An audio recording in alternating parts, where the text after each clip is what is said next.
when a top-down shooter like Nex Machina comes along, I'm reminded that even in this age of procedural open worlds and emergent storytelling, you don't need a lot of buzzwords to have a good time.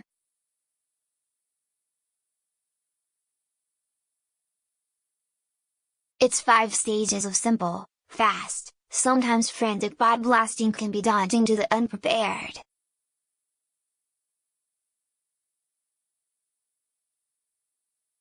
But when I got a good run going, the responsive controls and exciting, sci-fi graphics made my frustrations with its sometimes nasty death penalty worth it.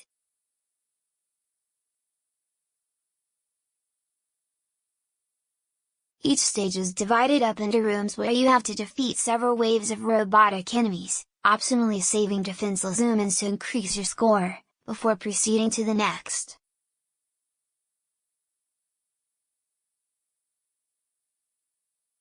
The baddies are both visually interesting and clever in their design, and every world introduces new ones so the combat never feels repetitive.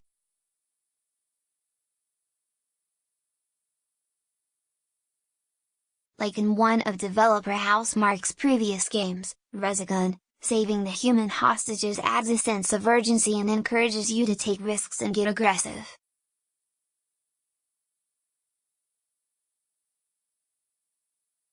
One of the main twists that separate Nex Machina from the typical top-down shooter is that as you progress through a level you'll accumulate a set of power-ups that can come in any order.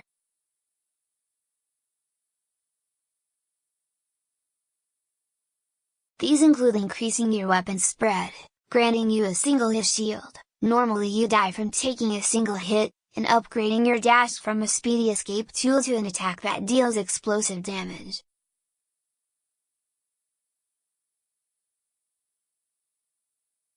Getting fully powered up is fun and rewarding, but it lacks variety since a fully powered up character always has the same set of abilities in each of the 5 levels.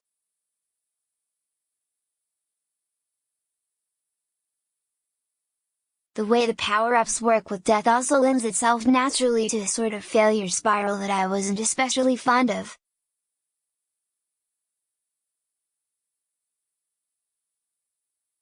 When you die, you drop one power-up and have to get back to the place you died to recover it.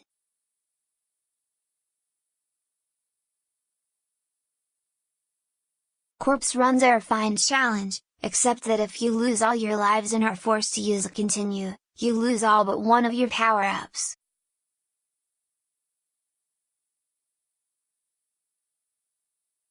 That creates some ridiculously tough situations because the difference between a full brace of power-ups and none at all, especially on some of the stage bosses, is absolutely night and day.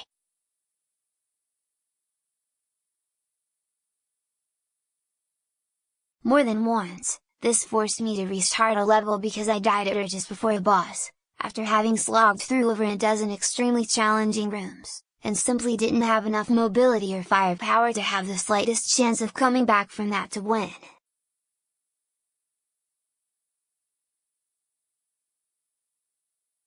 It's a sort of artificial spiral that punishes you for failure with more failure, making subsequent attempts more difficult than the first, which doesn't make a lot of sense.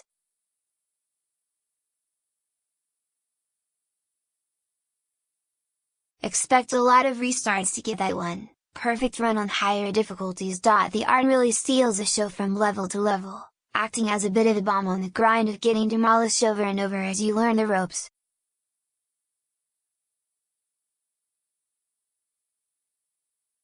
Each environment, from the depths of a smoldering volcano to a brutalist, dystopian cityscape, has a strong sense of personality and is filled with little details that add to the ambience without becoming distracting.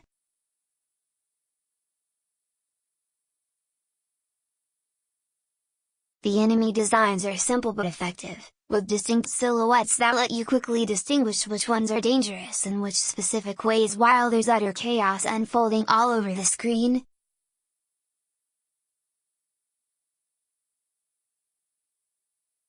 The explosions for the various special weapons and death animations for bosses and minions are also highly satisfying, and supported by impactful sound effects.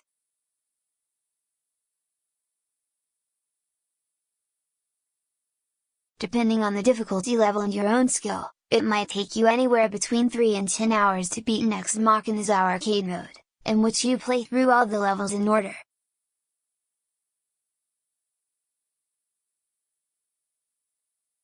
But beyond its first playthrough, it's set up to be a great platform for challenge seekers and high score chasers.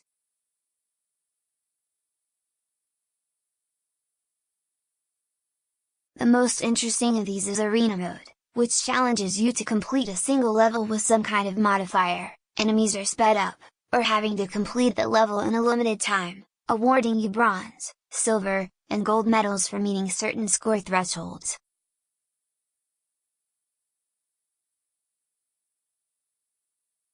You'll also be ranked on a global leaderboard for each challenge and earn XP to level up your profile, all of which seems like an exciting way to engage the community with an ongoing quest for bragging rights.